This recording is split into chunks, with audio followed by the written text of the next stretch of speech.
Discussions in Digital: What's a marketing ecosystem and what does it mean for marketers? Marketing ecosystems are creating new professional opportunities, and making new demands. Here's how today's marketing leaders are adapting. Marketers are no strangers to managing complex relationships and campaigns. But as digital ecosystems, of vendors, platforms, agencies, business, etc., expand and the lines between sectors blur, marketers are rethinking how to build value in their own roles. In our latest Discussions in Digital podcast, Gregg, a senior partner who co-leads the marketing service line, explores how marketing leaders can make ecosystems work for them. Participating in the discussion are David Morgan, CEO of Simul Media, Brian Goffman, Vice President and Senior Solutions Group Leader at McKinsey, and co-host Dianne Esber, who co-leads McKinsey's West Coast consumer tech practice. This is an edited transcript of their conversation. Darwinian battles in the marketing ecosystem. Gregg, the term ecosystem has really taken off in the digital world recently. How do you define it?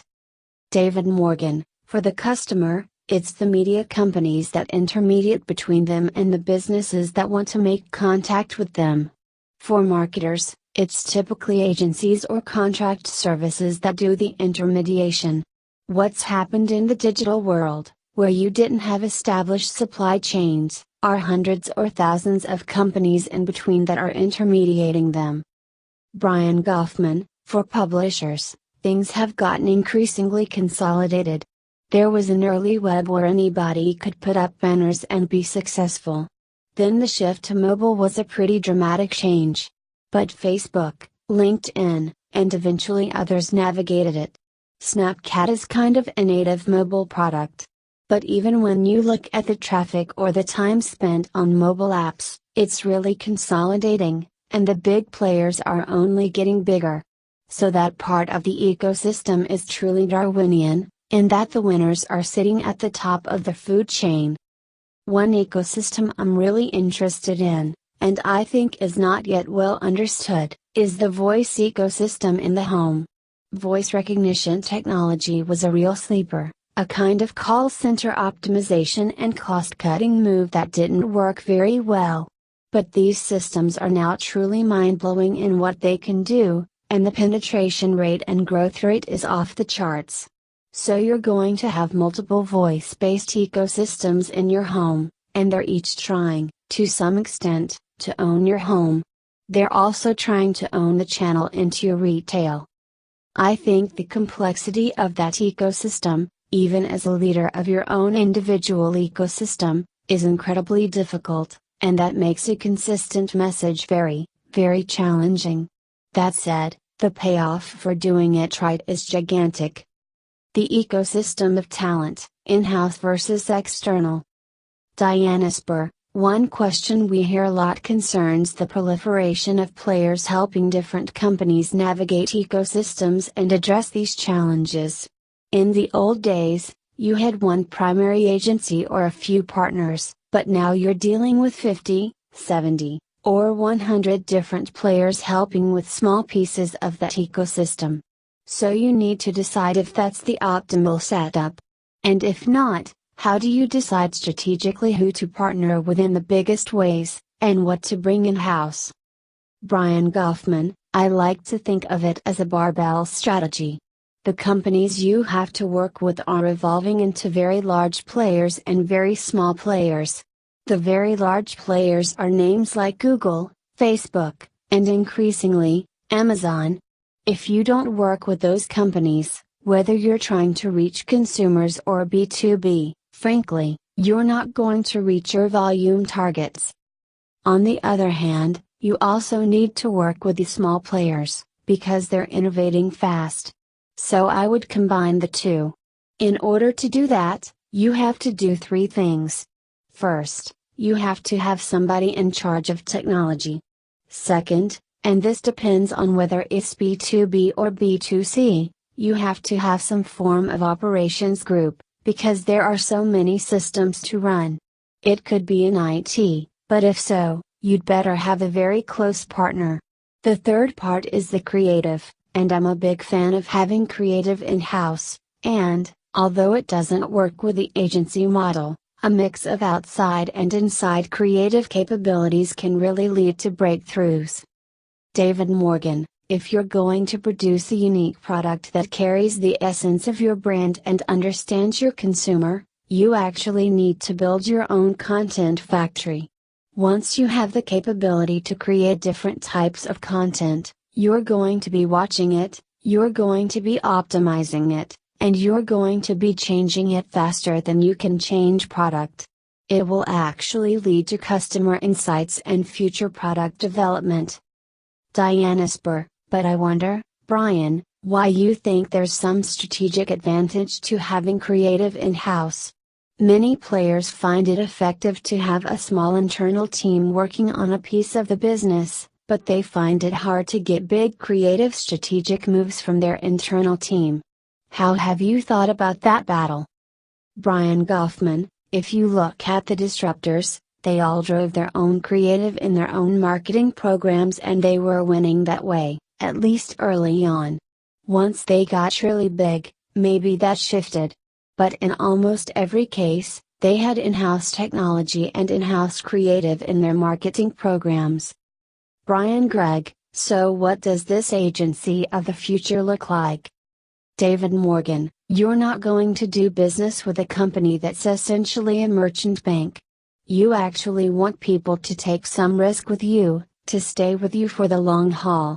In the 60s and 70s, when we saw some of the first full-service agencies grow up, they were very much aligned with that thinking. That was certainly what David Ogilvy was doing. But fundamentally, the holding companies were not designed to create customers for their customers. And that's a problem.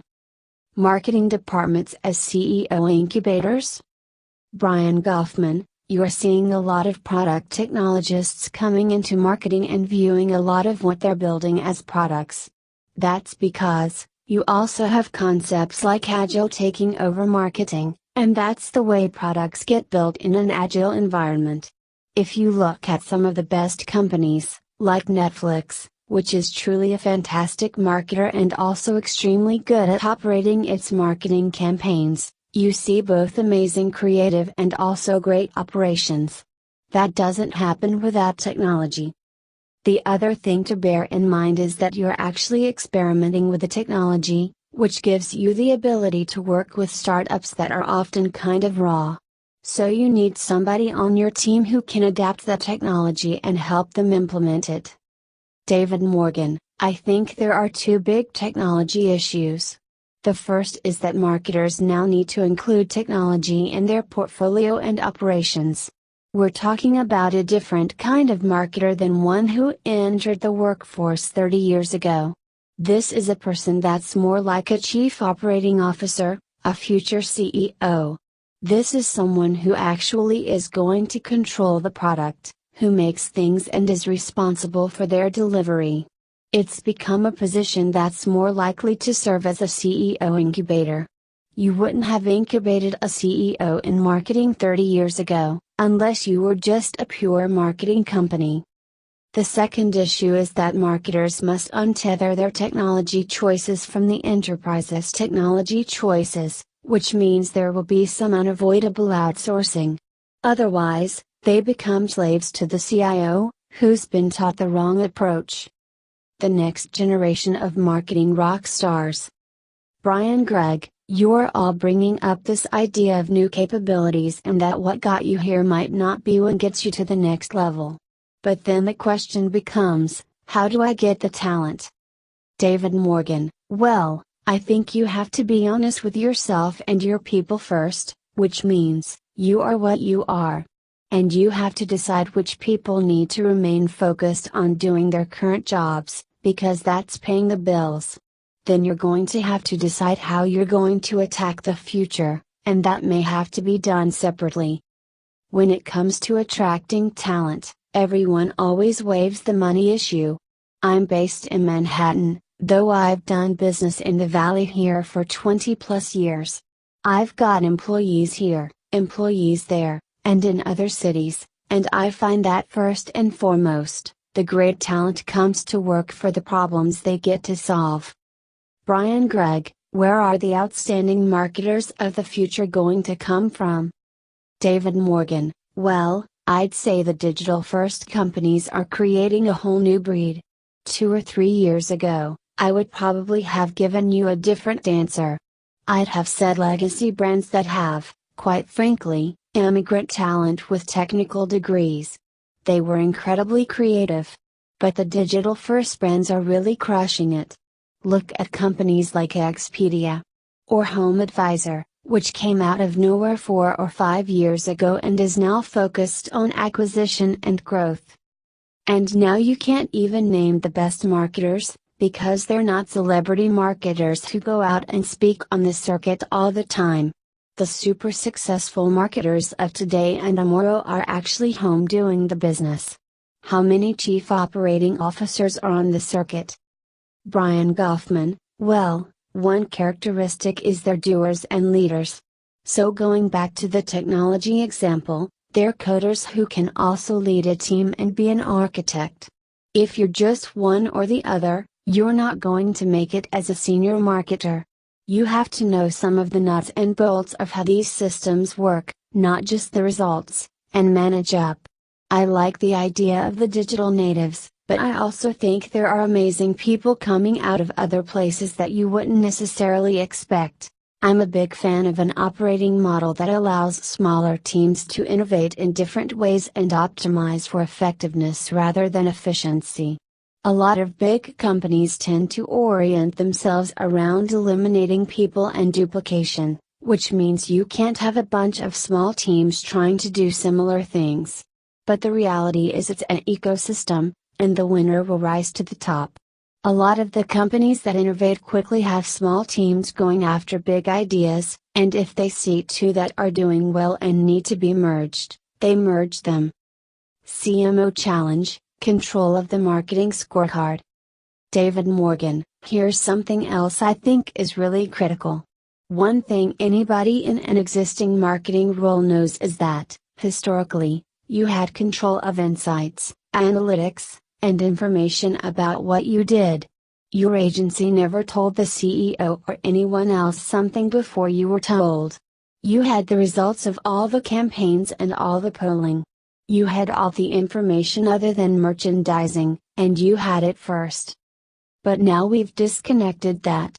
The analytics exist external to marketing, in customer analytics and marketing analytics.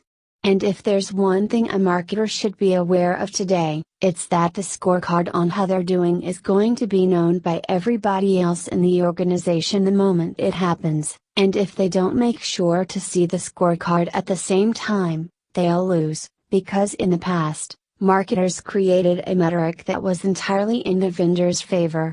Now they're going to have to deal with a metric that has to do with what their shareholders want.